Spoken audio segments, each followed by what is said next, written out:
in the Strait of Hormuz, which in turn will ease the economic pressures felt by people here in the United Kingdom and around the world. We will now work closely with our partners to support this agreement and to ensure it turns into a durable, lasting peace. Now, turning to social media, and can I say how great it is to see so many people here who played such a key role in the consultation. And, you know, some people are dismissive of processes like this, but policy making that doesn't listen very carefully to the voices of those it seeks to serve, that is not how this government carries out its business. And so I just want to thank you for the role that you have all played. And indeed, I want to thank all the people who have campaigned so courageously on this issue, including those who have done so after suffering terrible tragedy or loss. Thank you. Because today is a big moment for our country. This is a big step, real change for our children and our future. Because today I can announce that the government will ban access to social media for all children under the age of 16.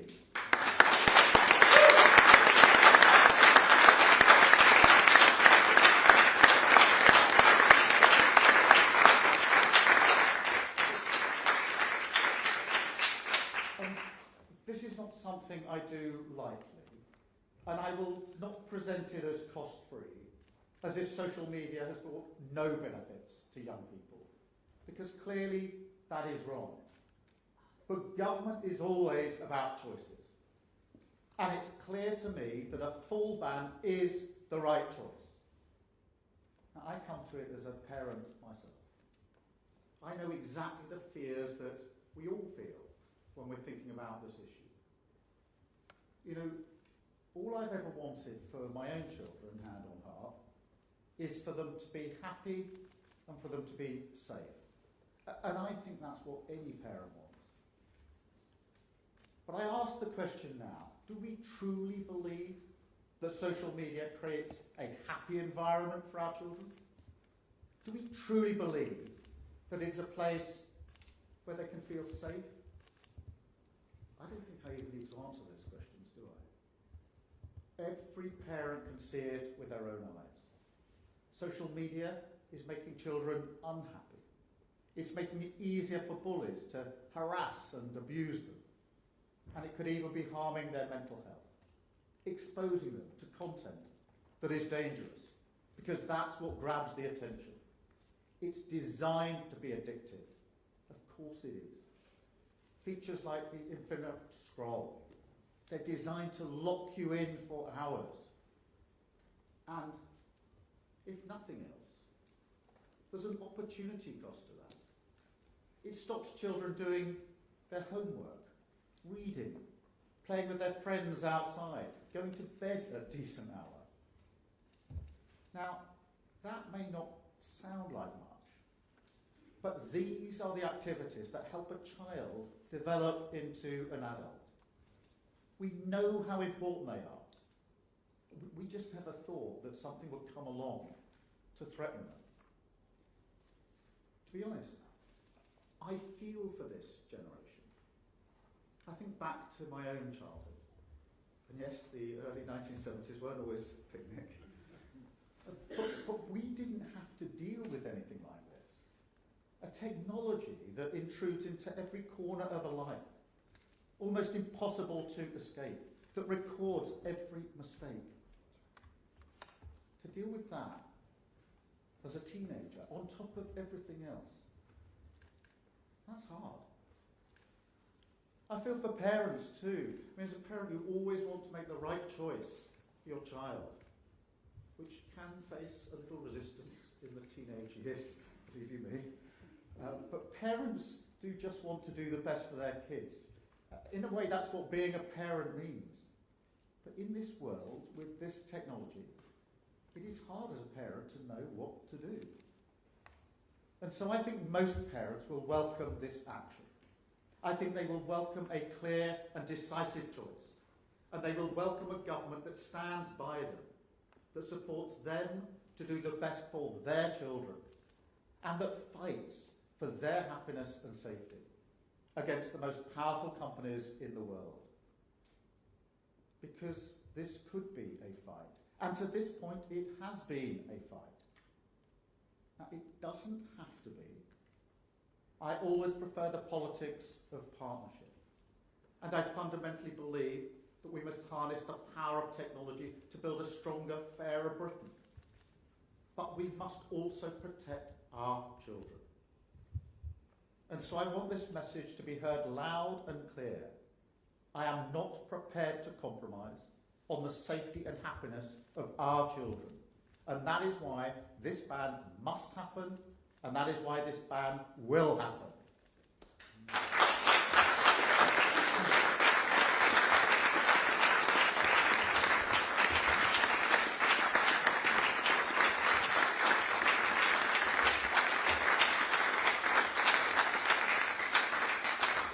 But it won't be easy.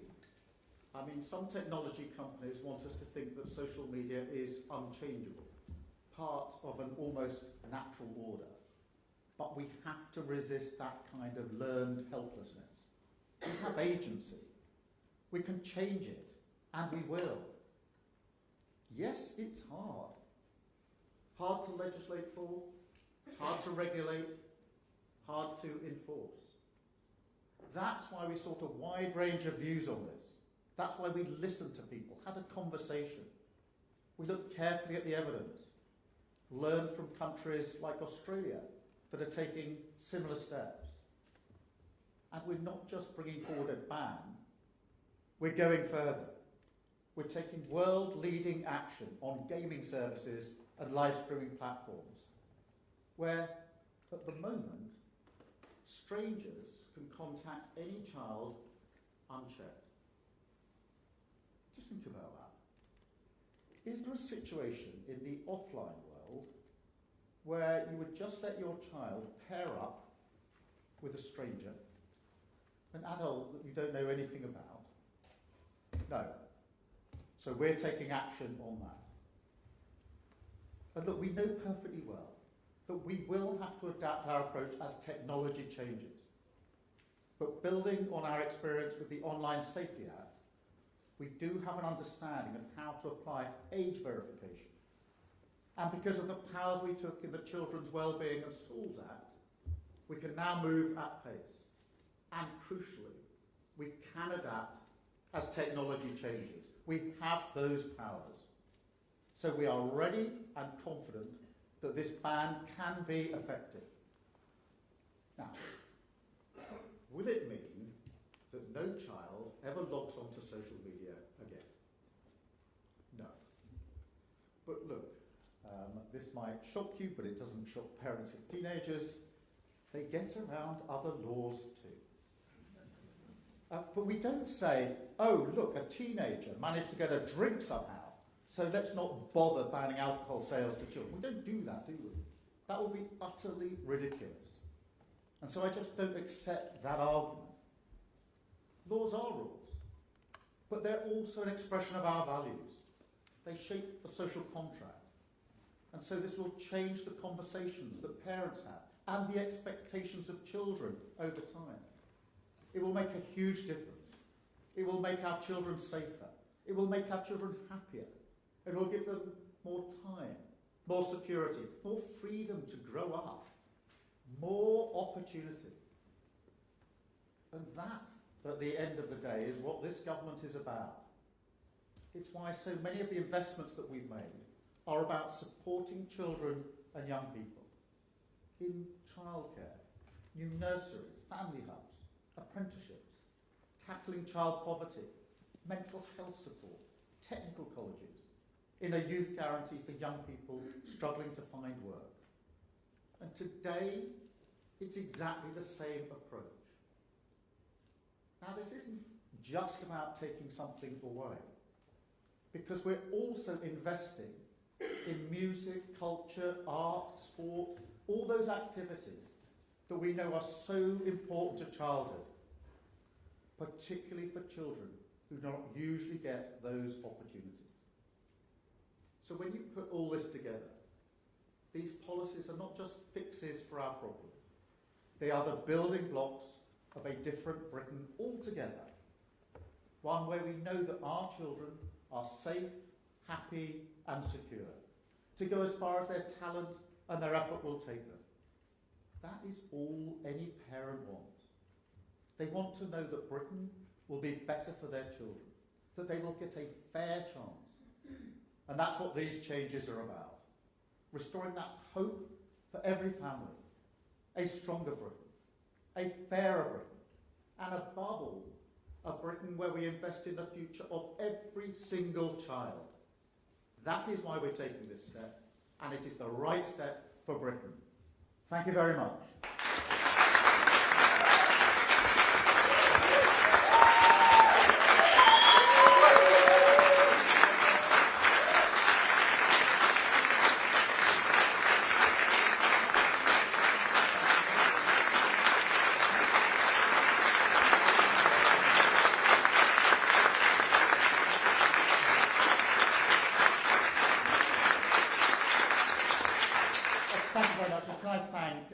Particularly the people here who have been part of the consultation with us, who've had conversations here and elsewhere, even in the room next door that I shared just a few weeks ago. I know the journey that some of you have been on. I know how hard it is. I can't imagine what some of you have been through, but I salute your courage in fighting for something that is so important for all children and the future of our country. So thank you again.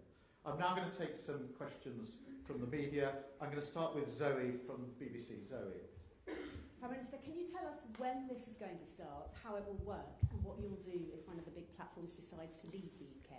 Yes, let me answer that because we took powers earlier this year to make sure we could move at speed. I was very conscious that with the Online Safety Act, it took the last government 8 years from sort of identifying the beginnings of the problem to actually passing legislation. And I was determined that will not happen in this case. So we took the powers early.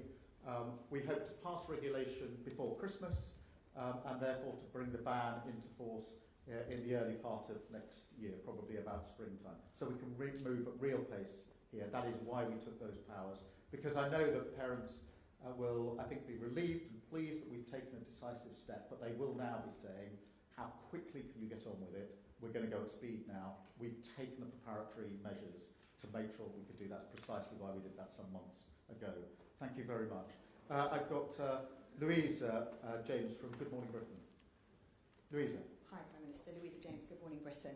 6 months ago, you said you were against the idea of a ban. So what has changed your mind? Because there are some who are saying it is because you need a good headline this week. And on that, are you confident you'll still be here this time next week? Well, Louisa, firstly, I started this with an open mind. I'll be clear about that. I thought it was right for us to go through a consultation, to have a conversation and to listen to people along the way. And I'm absolutely clear in my mind that a ban is the right idea. I think that we shouldn't belittle this. This is a huge step for our country. It is a step that I've taken after sitting down and listening, particularly to parents who had lost usually a teenager in relation to what happened on social media. So it is really important, I think, that we keep this in the place it should be. This is very significant for our country. It is about protecting children. And I'm absolutely clear that a ban is the right outcome.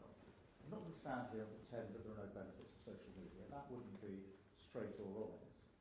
But having looked at the evidence, having gone through the consultation, having looked at what happened in other countries, having listened to parents, grieving parents, listened hard, and you can listen in two ways. You can listen in the sense of you're just going through the motions, or you can listen and you can take in what people are saying to you.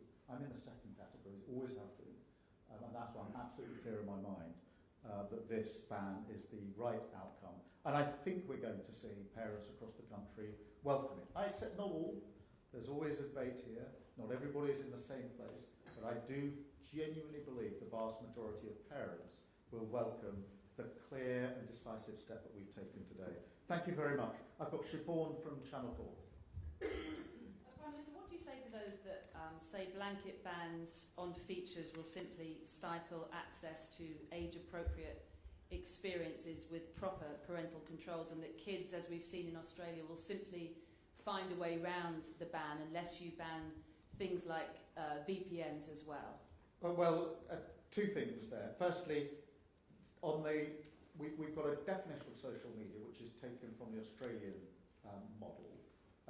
So that means that there are certain features or services that are expected to be within the ban and some that won't. And therefore, there are things like, for example, YouTube Kids, Lego Play, Classroom, Google even. They're obviously the other side of the line. They don't have the features that are concerned here. But the ban is absolutely clear for the services that come within the definition of social media. On this question of will some kids try to and some get around this, of course. That's what kids do. They try to get around all of the laws that we put in place to protect them. Teenagers drink before they should. But we don't then say in which case let's abandon any attempt to stop them buying alcohol. We say let's improve the enforcement of what we're doing. It's exactly the same in this field. I'm not going to stand here and say from the moment we are putting these laws into force, no child would have access to social media. Of course I'm not going to say that. But I do believe it's the right thing to do. I do believe we can enforce it. I think we'll be better at enforcing it, actually having learned from the Australian model and having learned from our own experience with the Online Safety Act. So I genuinely think we can enforce it.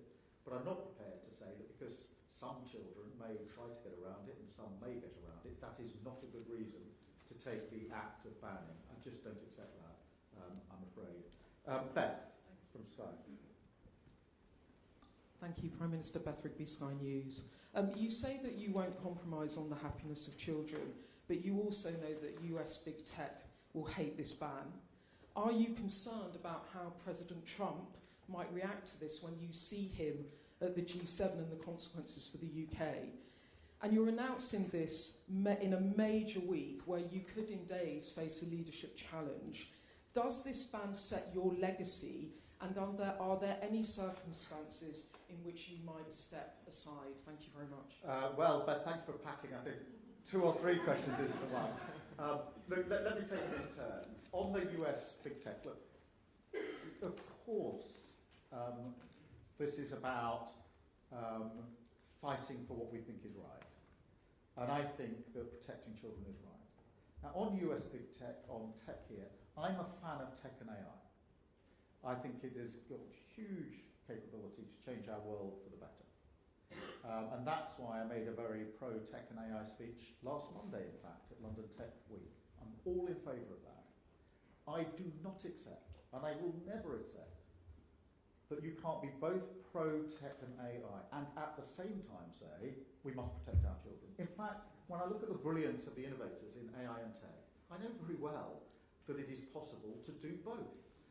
The innovation is incredible in AI and what is going on. Don't tell me that it's impossible for those innovators, those people who are brilliant at technology, to devise the ways to protect our children, and I think we should.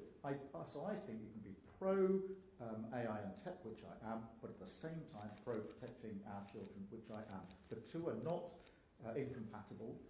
They're not mutually exclusive. I think they go together. And actually, I think, talking to the big tech companies, they know very well that they and all of us have a responsibility to protect children. And so I don't see... I'm not saying there aren't conversations to be had, Beth. I think there will be. But I genuinely think that we can be both pro-tech and AI and at the same time protect our children, and we will protect our children. It's a red line for me. I'm never going to accept the argument that for the future of AI and tech we must leave our children exposed in the way that they have been or they might be in the future. I'll never accept that argument. And I don't think the vast majority of people in this country would say so. In relation to the legacy issue, I see this differently. This is a huge issue for the country. This isn't about any one individual. It is something which people in this room have been concerned about living with and campaigning about for years.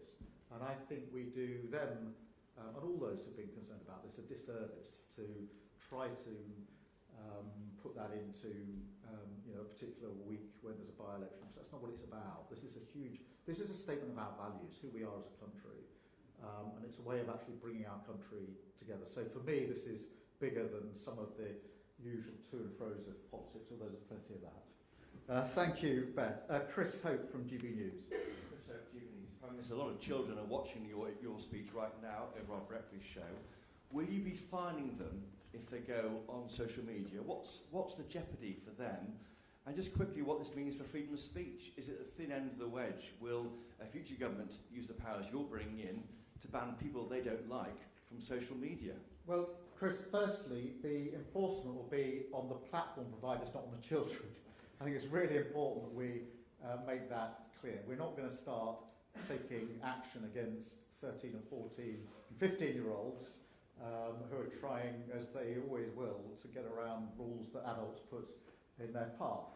So this is absolutely aimed at those that are providing the circumstance, the platform. On the question of free speech, I mean, let's be straight and honest about this. How many people in this room are prepared to defend adult strangers contacting children online? And we know what happens when that develops into the sort of abuse and worse. How many people are prepared to stand up and say, that's free speech and I wouldn't do anything about it? Any more than you'd say, we wouldn't take measures to stop that happening in the offline world. I think it's extraordinary that somehow we've got ourselves to a position where, until now, we've shrugged our shoulders. I genuinely think it's difficult to think in what circumstances any of us would put our children into a place where they could have, where unknown adults could have access to them without us knowing anything about it, one-to-one. We wouldn't do it. So it's not about free speech, it's about basic protection of children. To take other examples, Chris, look, I'm a great advocate of free speech, I really am. But sending sexually explicit pictures to and from children, that's not free speech. That's basic protection. It's got nothing to do with technology. We have protected our children from that sort of harm for years in this country. We're right to do so. What we're doing now is making sure that it's fit for purpose in the world we actually live in. Thank you very much, Chris. I hope that satisfies some of the children or young people who are watching on your programme. And it'd be very interesting to see their reaction. I've got Natasha from LBC. Natasha. Hi, Prime Minister, thank you. LBC has heard from so many parents who want to see this change, but what does success look like to you? How will you make sure that this is actually enforced? And just to follow up on Beth's question, how will you explain this policy to a sceptical President Trump who may not support your move? Thank you. Just in terms of success, that will be in a drop-off in children on social media. It won't be complete because some of them will get around it. But a massive drop-off in children on social media is sort of step number one. I think step number two, probably equally if not more important, is a cultural change. A sense that our children can grow up differently and have better and more enriching childhoods as a result. Now that will take a bit longer. I think there will be almost a transition because a lot of teenagers under the age of 16 have already started growing up with social media. But as the expectation changes over time, as it will, I think that there will be a cultural change. Cultural change is always much harder than changing the law is one thing, can be very difficult. Cultural change is much, much harder. In relation to President Trump, I honestly think that across world leaders, there has always been a recognition that leaders have to take steps to protect children. I don't think that's controversial. There will always be arguments as to exactly what the limits of that are and what rules should be in place. But I don't see that as a problem. And obviously, we're about to go off to the G7 later on today, and I will discuss this with world leaders when I'm there. Thank you very much, Natasha. I've got Sophie from the Mirror. Sophie. Thank you, Prime Minister. So I wanted to ask about Ian Russell. As you know, the dad of Molly Russell, he's against a ban. He says that he feels desperately let down by you, that you're rushing a ban, and that fundamentally under this package, a dangerous digital landscape will still exist. What's your response to this? And also, you haven't mentioned anything about the cliff edge for 16-year-olds. Will we get an overnight curfew for 16 and 17-year-olds? Thank you. Yeah, let me start, if I may, with Ian Russell and just express my highest respect for Ian. I've had the opportunity to talk this through with him on a number of occasions, including just a few weeks ago. I have the highest regard and highest respect for him and his views. I've heard them firsthand from him, and I understand how deeply he is concerned about it. And I obviously do also recognise he's been through an experience I haven't been through, and I have to acknowledge that and have to be humbled by that, frankly. I do know that he's concerned that simply banning and not taking on some of the platform providers to make sure they provide age-appropriate content is, in his view, not quite the right way of doing that. I do understand that. I think in a way the ban does a bit of both, because it bans with clarity, which I do think parents want, but it also, we've got additional measures that we're taking for under-16s and under-18s in relation to stranger engagement, live streaming, etc., which is intended to get at some of the features that are of concern. On the question of rushing, look, I don't believe this to be rush. People have expressed different views. At the beginning of the consultation, some people said, why are you consulting? You don't need the evidence. Just make a decision without the evidence. I don't agree with that. And therefore I thought it was right that we had the consultation. Not just the consultation, but actually the conversation that went with it. The sharing of experiences, the sharing of views, I think has been an important part of it. And now we've gone carefully through that and reached a conclusion. I think that's the right way to do it. But I don't want anything in my answer to be in any way disrespectful to Ian or others that hold a different view, particularly those that have lost a child. I don't think that's right for me. So it is possible to deeply respect someone and their views, but to come to a different conclusion. But we will continue to work with Ian and others on how we make this work. In relation to the cliff edge, there are measures here for 16 and 17-year-olds, so it's not quite the cliff edge. There is then the provisions for 16 and 17-year-olds that we are proposing to take forward. But in the end, whenever you have an age limit on anything, there will always be a point at which you're beyond the age that is restricted. Drink is another example. I keep coming back to it, but there are examples where there are things you can't do till your age X. Then when you can do it, then obviously in that sense there's a cut-off point. But I don't think that should be a reason not to do this. But I do think it is a reason to look very carefully at what more needs to be done for 16 and 17-year-olds, so it's sort of a graduated edge, if you like. Thank you very much. Let me go to Sophia from the Sun. Thank you, Prime Minister. You spoke about social media intruding too much into our lives nowadays. Nowadays you get a lot of child influencers and family influencers where the content of children is used sort of for clicks and things like that. I wondered, is that something that you are personally worried about, that level of exposure for children nowadays? And prior to the G7, have you spoken to Donald Trump about your ban on social media? Just taking those separately, the concern at the heart of this ban is social media, particularly the addictive nature of it and the services that are likely to be in scope of the ban. They're not dissimilar to those in Australia, although I think ours possibly go a bit further. Certainly I hope that on the enforcement side we will do better than that. It doesn't mean that there isn't any content a child can ever see on a screen, because there are obvious examples. For example, schools often use screens for homework purposes, and so we've got to have a sort of common sense approach in relation to that.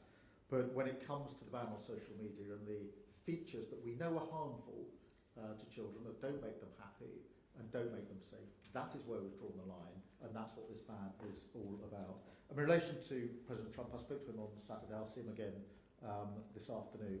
And yes, of course, we'll discuss this and many other issues. And lots of other leaders are very interested in it. I've had contact with other leaders in the course of the last few days because many countries are grappling with this issue, which is how do we keep our children safe online. It's not a particularly issue that relates only to the UK. You've seen other countries grappling with it. I think there will be a coming together of leaders' political thinking here, as countries will want to learn, just as we wanted to learn from Australia and go and explore how far they'd got. Other countries, I think, will be now looking to the UK to see whether that doesn't provide a blueprint for them. And I hope it does, because I want children to be safe whatever country they live in. Thank you very much. I've got Joe from Bloomberg. Prime Minister Joe Mays from Bloomberg. On the situation in the Middle East, if I may, there are many false dawns in the talks between the US and Iran. So how confident are you that this time it's for real? And we haven't seen any details of this peace agreement. What details would need to be in a peace agreement for you to support it? Yes. I do think this agreement is significant. And I acknowledge that there's been a lot of discussion in recent weeks where it looked like there might be agreement and then there wasn't quite an agreement, etc. This is an agreement. I do think it's significant. And I did discuss it with President Trump on Saturday, specifically. And so I want to do everything that I can. I want to work with other world leaders to make sure that this works. Now, obviously, nothing is guaranteed, but it is, I think, a significant breakthrough, a very significant breakthrough. Hopefully, something which, as we work together, we can turn into that enduring peace that we all want to see. You will know that we took preparatory action as a coalition of countries led by myself and President Macron to put together those countries that are prepared to do some of the reassurance work that's needed when we get to a moment like this to help get vessels through the Strait of Hormuz. We've got military planning behind that. So I hope now we can play our part in relation to that. So I do think this time it's significant. I do think it's very important, and I think it is vital that we all put our shoulder to the wheel now. Nothing is guaranteed, but this coming together now is the best way to ensure that we get the peace that we all need, and also limit the impact on our economies, including here in the United Kingdom. So that's what we'll be discussing quite intensively, I suspect, over the next few days at the G7, starting from the moment we arrive this afternoon. Thank you very much, Joe. I've got Jim from the FT. Jim Pickard, Financial Times. Prime Minister, you spoke about some of the devastating tragedies involving young people and social media, but beyond that, there's been an epidemic of mental health problems in this country over the last decade or so, involving young people and their mental health issues. This seems to have begun about a decade ago. The use of smartphones began about a decade ago. Do you think the two things are connected, or do you think it's all just a coincidence? Thank you. I think there is a correlation. Obviously, establishing hard evidence is always difficult, but I do think there's a correlation. I think it became particularly intense during COVID, and I think we've all seen a cohort of young people, children and young people who lived through COVID, who have struggled perhaps a little more than others. I'm very concerned about that. I'm very concerned about the number of young people with mental health issues who are not in work. We've got a record number, and it's really important that we do everything we can to give them the support that they need. So I am concerned about that. I think everybody is concerned about it. So I'd say there's correlation. I'd say there's a particular added issue in relation to the COVID period for children and young people. Our job now is to act on that. The ban today is an important part of acting on that, but it's not the only part. Thank you, Jim. I've got Georgia. Prime Minister, I welcome your changes today, and I think they're absolutely amazing. And for under-16s, it's so important. But when a young boy does turn 16, the online misogyny is still going to be there waiting for him. And for women, it can take years to get justice. and that's if it even comes at all. So I want to know, beyond protecting children from the culture, how do you plan on changing the culture itself? Yeah, look, Georgia, thank you very much, and can I just acknowledge the work that you've done in relation to violence against women and girls and the leading part that you have played. I think the ban can help, but you're absolutely right to say there need to be other measures around it, and misogyny is a huge problem, particularly for young boys. We're doing a lot of work in our violence against women and girls strategy in relation to that, how we tackle that. Some of the other measures that we've taken outside of today's announcements in relation to the ability to pass and receive sexually explicit images, for example, I think is hugely important. It's not the only thing, but it is an important part of this build-up to misogyny. There's a huge amount more that we need to do. We are doing. That's through the Violence Against Women and Girls strategy, and I look forward to working with you on it. Thank you, Georgia. And I've got Alison Perry. Alison Perry, content creator and podcaster. Prime Minister, parents have spent years feeling like we're fighting this battle alone.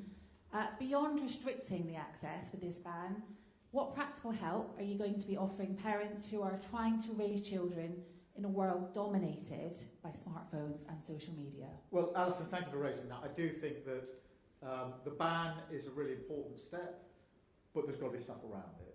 And I think that is working with parents, I think working with schools as well. We need to think about how this fits within the school curriculum, how children learn about technology and AI and social media, because the mere fact that we're banning it from under 16, which we will, doesn't mean we don't need to teach children about social media, because they're going to be exposed to it when they're past 16, or then again when they're past 18. And therefore, whether it's working with parents or working with schools, we need to do the necessary work. I think that will also be part of the culture change that we need to bring about in relation to social media. So you're absolutely right, there's more work that needs to be done around this, but what today is a really important, clear and decisive step to ban children from social media under the age of 16, and I do think that the vast majority of people across the country will welcome that. Thank you all very much indeed. Thank you.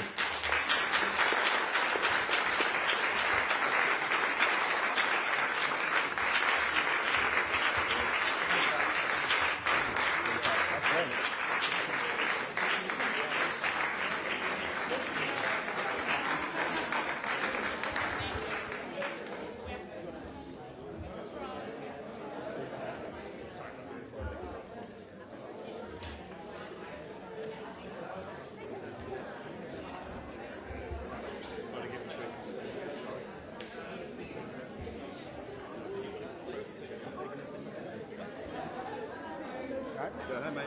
Good work. Okay, great. I'm sure in the decent briefing they'll go through it. Yeah. Thank you. The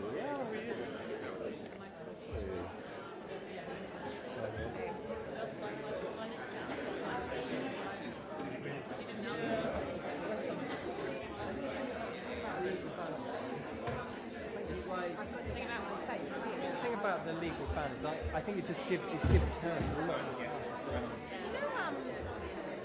I actually think we're like keen and interested. My knees were not ready.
Yeah, and you, buddy.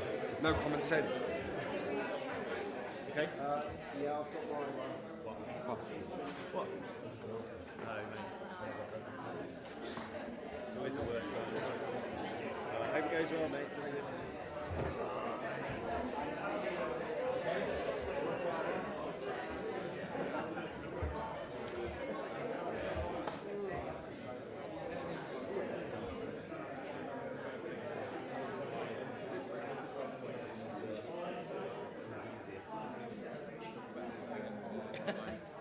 It wouldn't be fun next time. Yeah, that's it, yeah. We're just going to take everyone's phones off.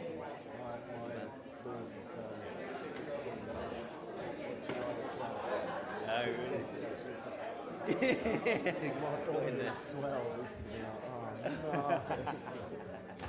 It's going to be a bit of a funny one. What age did you get there? Well, basically when they were coming up to their last year of junior school. Yeah. So, so that they could be comfortable when they're allowed to go to school. I'm just interested in my daughter's 7, so all that's to come. Well, hopefully, you know, I hope so.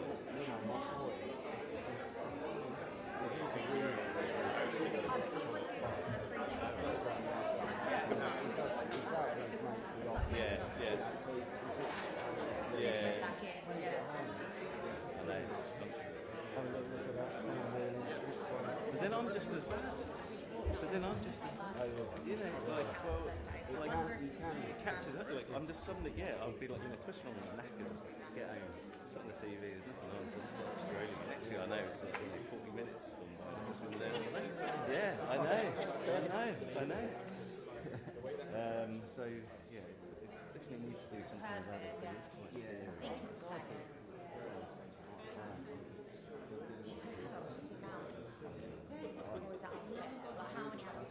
Yeah, exactly. I kind of like want. Yeah, exactly. I want to be like. My daughter doesn't have a phone yet, but she used the tablet for the game or something, or my phone. Yeah, but she still loves like reading and stuff. And I don't want to lose that. My kids. Oh, I thought it was already.